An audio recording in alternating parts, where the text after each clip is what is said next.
Huwag niyong sabihin na itong ginagawa ngayon ni Corina Sanchez, fake news ito. Asawa ito ni Marrojas ha. Mismo asawa ni Marrojas na kontra ni Duterte, binalita na ni Corina Sanchez na mayorya ng mga Pinoy hindi pabor sa impeachment ni VP Sara Duterte. Di ba? Palakpakan. Ibig sabihin, okay? Ibig sabihin sa madaling salita, majority of the Filipino people ayaw po sa impeachment ni VP Sara. Okay? Narito ang Balitang Pinoy TV. Okay, magandang araw po sa ating lahat, no? At pag-usapan po natin una itong binalihita nitong Corina Sanchez. Kilala natin itong si Corina Sanchez na asawa ito ni Mar Rojas. Kilala natin si Mar Rojas na anong tawag diyan? Kamag-anak ito ng pinsan ito ni First Lady Liza Araneta Marcos. Tapos si Mar Rojas at si former President Duterte, rival yan sila sa 2016 election, di ba? Sa pagka-presidente. Magkatunggali sila. Pero, wag niyong sabihin na itong ginagawa ngayon ni Corina Sanchez, fake news ito. Asawa ito ni Mar Rojas ha. Mismo asawa ni Mar Rojas na kontra ni Duterte, binalita na ni Corina Sanchez na mayorya ng mga Pinoy hindi pabor sa impeachment ni VP Sara Duterte. Di ba? Palakpakan. Ibig sabihin, okay? Ibig sabihin sa madaling salita, majority of the Filipino people ayaw po sa impeachment ni VP Sara. Okay? So yan po ang pangalawang pag-uusapan natin. Okay? Sige. Ito, pangatlo nating pag-uusapan. Ang palasyo raw, nagsalita na itong Malacanang. Ang nagsasabi nito yung si Attorney Claire Castro. Siya yung nangunguna dito. Yung babaeng attack dog, bagong attack dog, no? Sabi dito na ang Malacanang raw, nagbabala raw ang laban sa pang-aabuso sa paggamit ng EDSA busway. Sino naman ang alam natin na huling nahuli sa EDSA busway? Kundi sino? Si Marbel. Lagot ka, Marbel. Mukha yatang may naaamoy ako na may ilalaglag sa palasyo, di ba? Kasi dapat, sabi pa nga ni John Vic Rimulya, si Marbel ay dapat sumagot. Marbel, ano na? Dapat kang sumagot. Siguro may papalitan talaga kasi yung isa rin, yung si Diwata, sip-sip ngayon sa administrasyon, di ba? Kung makikita nyo, may mapapapalitan talaga, di ba? So yun po ang mga pag-uusapan natin ha. Pero bago natin ito pag-uusapan, help me po na i-like muna ha at i-share itong video na ito para guys kakalat ito sa taong bayan. Okay, sabay-sabay nating i-like muna at i-share itong video natin, Facebook at YouTube. 1, 2, 3, go! Okay, like and share para maraming makalam. And also guys, paki-subscribe at paki-follow ito para lagi kayong updated sa mga balita na kagaya nito at ma-notify ang inyong mga cellphones kung meron tayong breaking news. Okay? So, kagaya nito, breaking news ito. So, sabay-sabay nating i-follow, i-subscribe, Facebook at YouTube. Ready? Follow, subscribe. 1, 2, 3, go! Ayan, thank you very much. So, unahin muna natin itong Corina Sanchez. Okay? Na binalita ni Corina Sanchez na mas maraming mga Pilipino na ayaw ma-impeach itong si VP Sara. Di ba? Pinakita ko kanina yung live ni VP Sara sa Cebu. Na sobrang siksikan ang taong bayan para lang makahawak sa kamay ni VP Sara. Gusto nilang mayakap si VP Sara. Kita-kita ha, saksi kayong lahat. And I think for sure, kung makita yon ni Tambaluslos at ni Bangag, iiyak na naman yun. Magpapanik na naman ang Malacanang. Magpapanik na naman ang House of Representatives. At heto pa, there's more. Heto pa, ito si Corina Sanchez panoorin po natin. Ma'am Corina, pasok. Hindi sang-ayon ang mayorya ng mga Pilipino sa impeachment ni VP Sara ayon sa survey. Sa gitna ng ito si Corina Sanchez na po ang nagsasabi. Survey yan Sino survey? Ayaw po nilang ma-impeach si VP Sara. Tapos, ang Malacanang magpapalabas ng Okta Research Survey na mas maraming Pilipino ang gustong ma-impeach si VP Sara. Ay, nako. Alam nyo, sa totoo lang, Bongbong Marcos, Tambaluslos, yung mga rally-rally ninyo, kailangan nyo pang magdala ng ayuda para dadami yung mga tao. Diba? Ayan tuloy, napahiya kayo kasi kaway kayo ng kaway sa hangin, wala namang pumapansin sa inyo. Itong si VP Sara, pumunta lang sa isang barangay na ito naman ay hindi in-schedule, unplanned. Ang tao po hindi nila alam na pupunta si VP Sara. Si VP Sara walang dalang ayuda, kundi ang kanyang presensya lang. Pero look at what happened. Sobrang dami po. Nagkagulo nga eh. Grabe po ang pagmamahal na ibinigay ng taong bayan kay VP Sara. Yun ang nagpapatunay. Yun ang tunay na survey. Nakikita namin in reality. Hindi kagaya sa inyo, magpapalabas kayo ng survey na maraming Pilipino na gustong ma-impeach si VP Sara. Survey nyo yan eh. Hindi nga namin alam kung binabayaran nyo yung survey na yan eh. Di ba? So mas maniniwala kami sa tunay naming nakikita. Ito, Corina, ipaliwanag mo bakit mga Pilipino ayaw ma-impeach si VP Sara. Bumaba rin daw ang satisfaction rating ni PBBM. Ang detalye sa agenda report ni... Bumababa ang rating ni PBBM. Meow, meow, meow, meow. Meow, meow, meow, meow, meow. Hannah T. Nakatakda pa lang mag-convene ng impeachment court para kay VP Sara, pero hati na ang sentimiento. Pati itong kongreso rin, naghahanda lagi. Kasi gusto nilang ma-vice president na ang kanilang, yung kanilang among peking Panginoon. Ay, nako. Ang publiko. Sa kabila nito, naniniwala ang ilang mambabatas na magbabago pa ang pananaw ng karamihan sa oras na umusad na ang paglilitis. Hindi na yan magbabago. Alam na namin kabalastugan ninyo. Siguro doon masasabi natin at makikita at maliliwanagan ng mga kababayan natin. Hindi manililiwagan kami. Malinaw na sa amin na kayo po ang may problema. Kayo. Kayo po ang may depekto, sa totoo lang. Ano talaga ang laman nitong impeachment complaint? Alam na namin kung ano yung laman ng impeachment. Scripted. Ang tawag dyan? Scripted.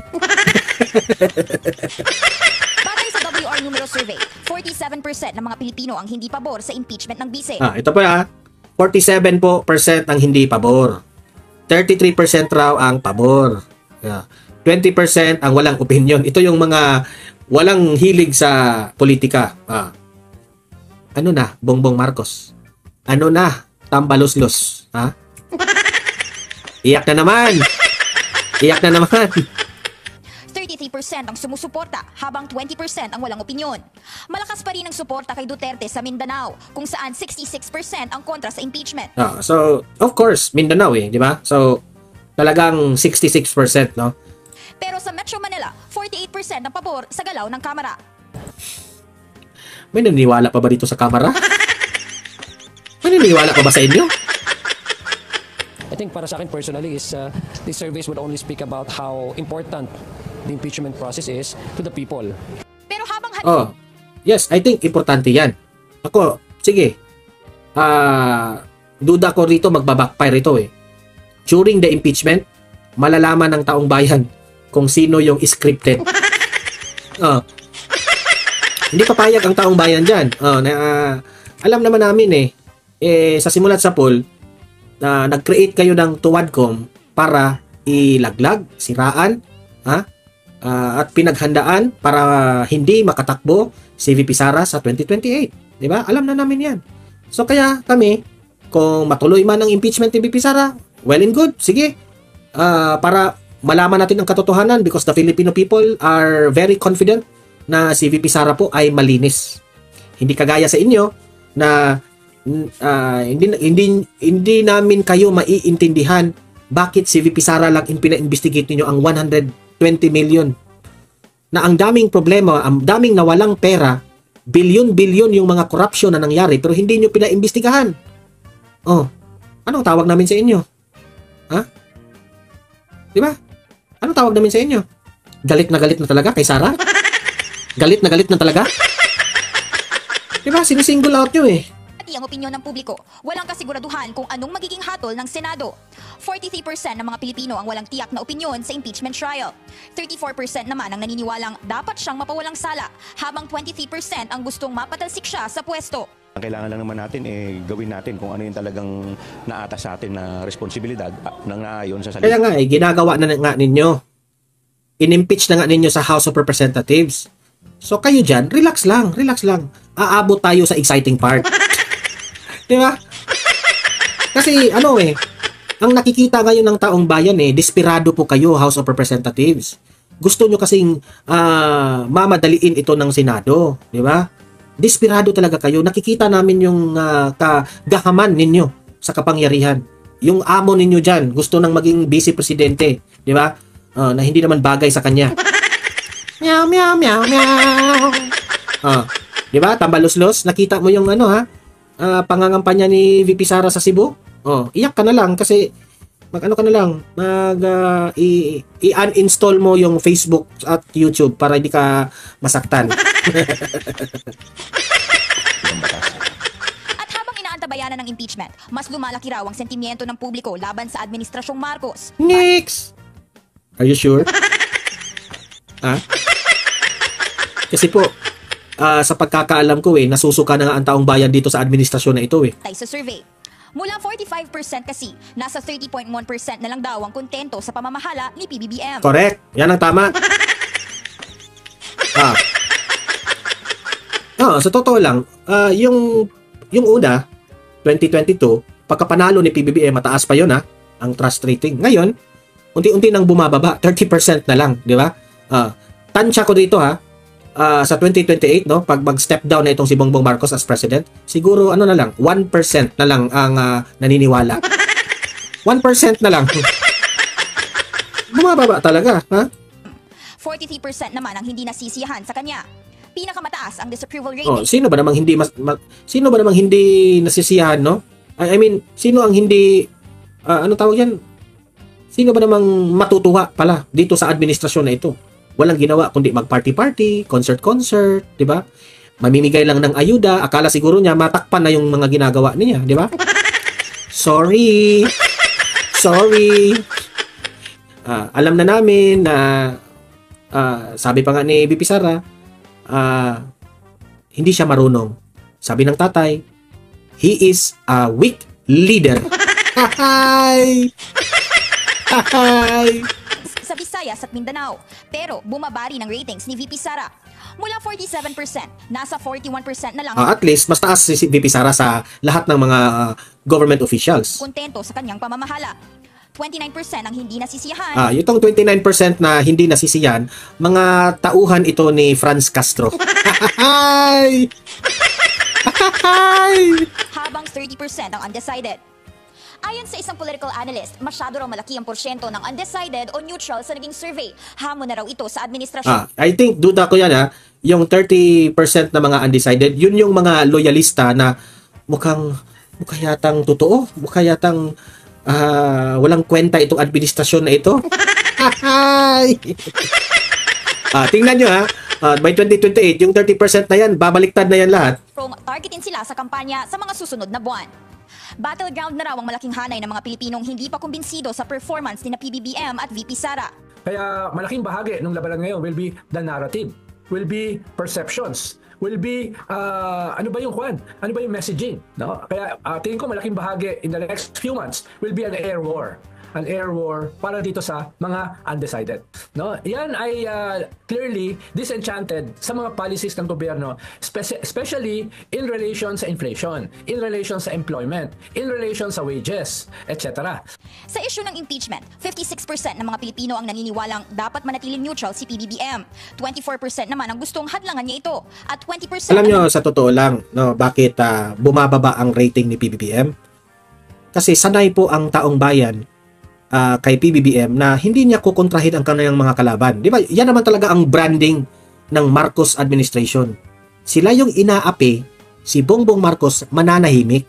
Di ba? Yun ang branding, kaya nanalo siya. Pero ngayon, hindi na po ganyan ang administrasyong ito. Bitter na po at very insecure na po ang dating ni Bongbong Marcos. Di ba?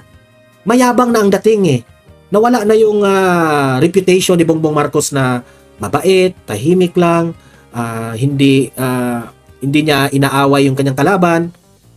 Hindi po sanay ang taong bayan na banat-banat si Bongbong Marcos. Tapos ito ngayon, kumuha pa siya ng PCO na isang vlogger na bumabanat rin sa mga Duterte. Ito yung mga dahilan na bumaba ang rating ni Bongbong Marcos, di ba? Ayaw nyo kasing maniniwala ano kayo ngayon? Utot nyo. Ay, deserve. Ano masasabi ko dyan? Deserve. Ay, kawawa. Naniniwalang dapat niya itong suportahan. Una nang nilinaw ng Pangulo at ilang mga mambabatas na hindi manghihimasok ang executive branch pagdating sa paglilitis ng bise. Sa ngayon, inaasahan Diyan naman tayo. Naniniwala naman kayo na hindi siya mangingialam, ha? Hindi nga kami naniniwala sa 20 pesos per kilo na bigas. Huwag niyo na kaming utuhin, ha? ng ilang House lawmakers ang partisipasyon ng publiko sa ikakasang paglilitis. At saka ang kanyang pamilya, politically, we cannot deny that they have a substantial following. So I would expect that there's going to be a active engagement and public participation. Para sa agenda. Hindi, bitter lang kayo kay VP Sara. Kasi takot kayo. Ito na nga mga kabalita. Ano na ang masasabi nyo patungkol sa balitang ito?